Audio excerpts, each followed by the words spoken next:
Welcome to 99 TV. నేను బ్రహ్మనాయుడు. ఇకపోతే భీమవరం పంచాయతీపై రఘురామకృష్ణరాజు వ్యాఖ్యలు అసలు అర్థం ఏంటి? ఎందుకంటే భీమవరం డిఎస్పి జయసూర్య గారిపై కొన్ని ఆరోపణలు, ఫిర్యాదులు ఉప ముఖ్యమంత్రి గారికి వచ్చినటువంటి నేపథ్యంలో ఆయన భీమవరం డిఎస్పి జయసూర్య గారిని విచారించమని మరి డీజీపీ గారితో మాట్లాడటం, అదేవిధంగా ఎస్పీ గారితో మాట్లాడటం జరిగింది.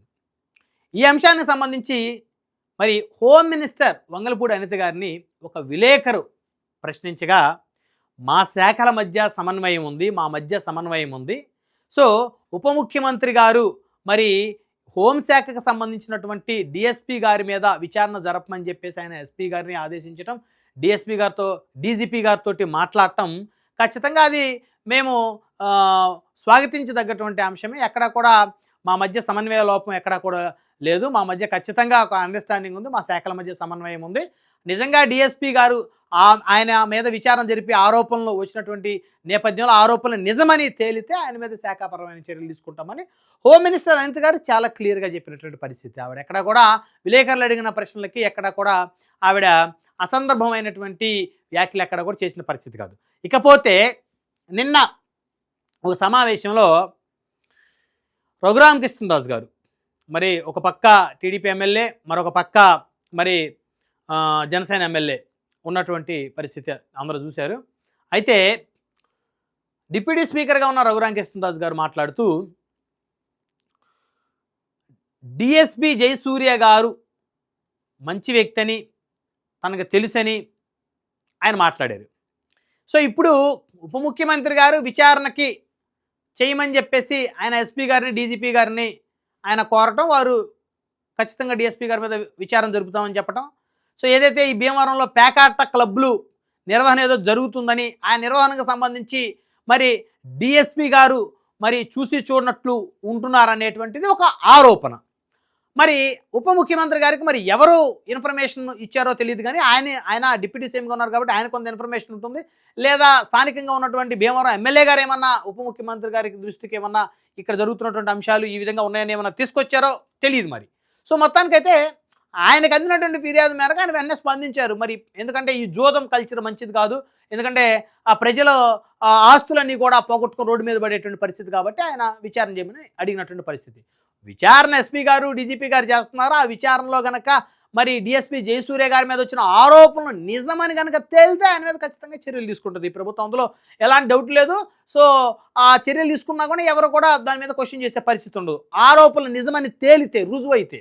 సో ఆ వెబ్సైట్ పక్కన పెడితే రఘురామకృష్ణరాజు గారు నిన్న మాట్లాడిన మాటలైతే అటు తెలుగుదేశం శ్రేణులని, జనసేన శ్రేణులని ఆశ్చర్యానికి, అదేవిధంగా జనసైనికులకు ఆ ఆగ్రహానికి మరి ఆయన వ్యాఖ్యలు గురయ్యనైతే ఖచ్చితంగా చెప్పొచ్చు. ఎందుకంటే ఒక పక్క విచారణ చేస్తామని చెప్పేసి ఎస్పీ గారు, డీజీపీ గారు, హోంమంత్రి గారు చెప్తున్నటువంటి తరుణంలో డిఎస్పీ గారు మంచి వ్యక్తి అని చెప్పేసి మీరు సర్టిఫికేట్ ఇవ్వడం అనేది అది కొంతమందికి మింగుడు పడినటువంటి అంశం, నచ్చినటువంటి అంశం. బేసిక్గా అది కాస్త తప్పు కూడా. ఎందుకంటే ఉప ముఖ్యమంత్రి ఇన్వాల్వ్ అయ్యారు, ఎస్పీ గారు, అదేవిధంగా డీజీపీ గారు, హోమ్ మినిస్టర్ గారు కూడా ఖచ్చితంగా ఏదన్నా ఇబ్బందికర పరిస్థితి ఉంటే ఇక్కడ నిజంగా డిఎస్పీ గారు మరి ఈ పేకాట క్లబ్లకు సంబంధించి మరి వారికి సహకరిస్తూ నిజంగా కనుక ఉంటే ఖచ్చితంగా చర్యలు తీసుకుంటాము అని చెప్పేసి విచారణ జరుపుతున్న నేపథ్యంలో రఘురామకృష్ణరాజు గారు ఆయనకి క్లీన్ చీట్ ఇవ్వటం అనేది హోంశాఖ డిపార్ట్మెంట్ను కూడా ఖచ్చితంగా ఆయన లైన్ దాటి మాట్లాడారు అని చెప్పేసి అనుకోవాల్సిన అవసరం ఉంది. ఉప ముఖ్యమంత్రి గారి యొక్క లైన్ కూడా దాటారని చెప్పేసి అనుకోవాల్సినటువంటి అవసరం ఉంది. అంటే నిజంగా డిఎస్పీ గారు ఖచ్చితంగా మంచి వ్యక్తి అయి ఉండొచ్చు, విచారణ చేసిన తర్వాత తేలుతుంది. ఆ విషయం రఘురామకృష్ణరాజు గారికి తెలిసి ఉండొచ్చు, వారితో సాన్నిహిత్యం ఉండుండొచ్చు. డిఎస్పీ గారి వ్యవహార శైలి, ఆయన నైజం, ఆయన ఏ విధమైనటువంటి వ్యక్తి, ఆయన కరప్టడా లేకపోతే నిజాయితీ పరుడా అనేటువంటి అంశాలు రఘురామకృష్ణరాజు గారికి తెలిసి ఉండొచ్చు. ఎందుకంటే ఆయన ఆ ప్రాంతం వ్యక్తి కాబట్టి, ఉండి నుంచి ఎమ్మెల్యేగా ఉన్నారు. భీమవరం ప్రాంతానికి, ఆ చుట్టుపక్కల ఆ పరిసర ప్రాంతాల మీద పూర్తి అవగాహన ఉంది. గతంలో నరసాపురం ఎంపీగా పనిచేస్తున్నారు కాబట్టి, మరి ఈయన సీనియర్ పోలీస్ అధికారి కాబట్టి జయసూర్య గారు ఆయన యొక్క వ్యక్తిగతమైనటువంటి అంశాలు తెలిసి ఉండుండొచ్చేమో రఘురామకృష్ణరాజు గారికి, దాన్ని తప్పు పట్టాల్సిన అవసరం లేదు.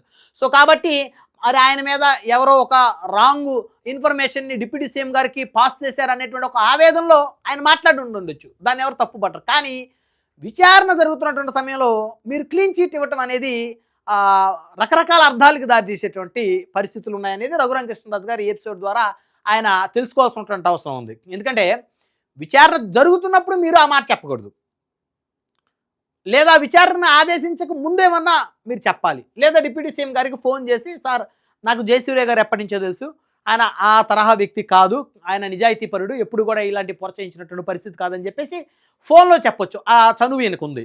లేదా హోమ్ మినిస్టర్ గారికి చెప్పొచ్చు, తప్పులేదు. ఎందుకంటే ఆయన మంచి వ్యక్తి, ఆయన మీద కావాలని ఎవరో కుట్రపూరితంగా డిప్యూటీ సీఎం గారు మీకు ఒక ఇన్ఫర్మేషన్ ఈ విధంగా ఆయన మీద కావాలని ఎవరో పాస్ చేసి ఉండొచ్చు, నాకు తెలిసి అయితే ఆయన మంచి వ్యక్తి అని మీరు ఫోన్లో చెప్పి ఉండొచ్చు. సరే మంచి వ్యక్తి చెడ్డ వ్యక్తి అని మీరు చెప్పడం కన్నా వారు చెప్పడం కన్నా ఒక విచారణ కమిటీ వేసి డీజీపీ గారు మరి నిజ నిర్ధారణ చేసి మరి నిజంగా అసలు ప్యాకెట్ క్లబ్బులు ఎన్ని జరుగుతూ ఉన్నాయి భీమవరంలో, వాటికి సంబంధించి ఈయన కట్టడి చేసేటువంటి ఆలోచన చేయలేదా ఏంటి అనేది విచారణ చేసి వాస్తవాలు వెలుగు తీయాల్సినటువంటి అవసరం ఉంది. కానీ విచారణ సమయంలో మీరు ఆయన మంచి వ్యక్తి అంటే, మీరు ఆయన మంచి వ్యక్తి అన్నాడంటే మరి ఉప ముఖ్యమంత్రి గారి లైన్ దాటినట్ట మీరు, లేకపోతే హోమ్ మినిస్టర్ గారి లైన్ దాటినట్ట అనేటువంటి ఆలోచనకి కొంతమంది వస్తారు.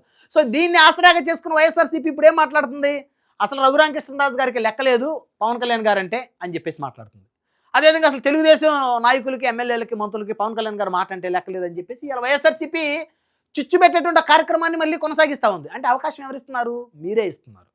అంటే ఇక్కడ రఘురామ్ గారు మాట్లాడిన దాంట్లో కూడా ఆయన తెలిసి ఉండొచ్చు కాబట్టి మాట్లాడారేమో, కానీ ఇది బహిరంగంగా మాట్లాడే అంశం కాదు, మీరు డిప్యూటీ స్పీకర్గా ఉండి ప్రెస్ ముందు మాట్లాడేటువంటి అంశం కాదు.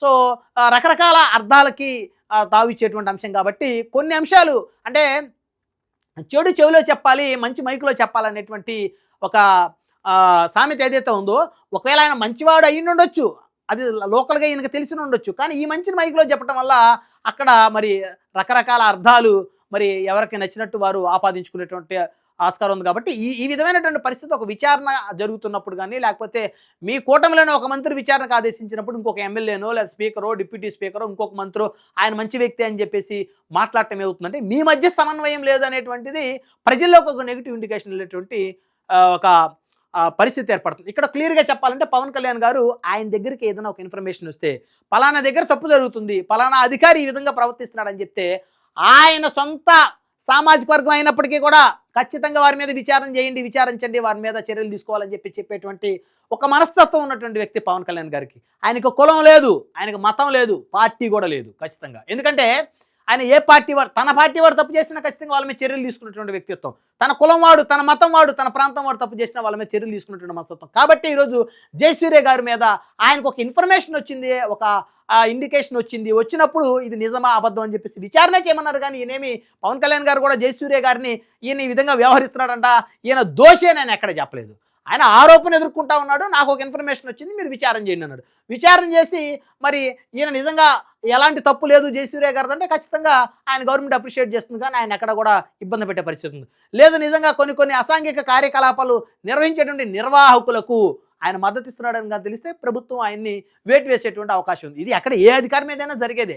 సో చివరిలో ఏమన్నారు రఘురామకృష్ణరాజు గారు ఒక మాట అన్నారు, పవన్ కళ్యాణ్ గారు తన శాఖలోనే, తన శాఖ కాకుండా మిగతా శాఖల గురించి కూడా ఆలోచించడం, మిగతా శాఖల గురించి కూడా మాట్లాడటం అనేది సంతోషించదగ్గటువంటి అంశమే అని అన్నారు. దాంట్లో ఎక్కడ కూడా పెడద్దాలు తీసుకోవాల్సినటువంటి అవసరం లేదు. సాధారణంగా గోదావరి యాస భాష డిఫరెంట్గా ఉంటుంది, తప్పే. అంటే పవన్ కళ్యాణ్ గారు ఉప ముఖ్యమంత్రిగా ఉన్నారు, సో మిగతా శాఖల మీద ముఖ్యమంత్రి గారికి ఏదైనా పట్టుందో, సో రాజ్యాంగబద్ధమైనటువంటి పదవి ఉప ముఖ్యమంత్రి పదవి కాకపోయినప్పటికీ కూడా ఇక్కడ ప్రజలు ఇచ్చిన పదవి ఉప ముఖ్యమంత్రి పదవి, ముఖ్యమంత్రి ఇచ్చిన పదవి ఉప ముఖ్యమంత్రి పదవి. సో కాబట్టి అందరూ యాక్సెప్టెన్సే, ఇక్కడ కాదనేటువంటి వ్యక్తులు ఎవరు లేరు. ఈ ప్రభుత్వం రావడానికి కీలకమైన వ్యక్తి కాబట్టి ముఖ్యమంత్రి గారి తర్వాత స్థానం ఇయ్యిందే. సో కాబట్టి ఏ శాఖల గురించి అయినా మాట్లాడేటువంటి అవకాశం ఆయనకు ఉంది.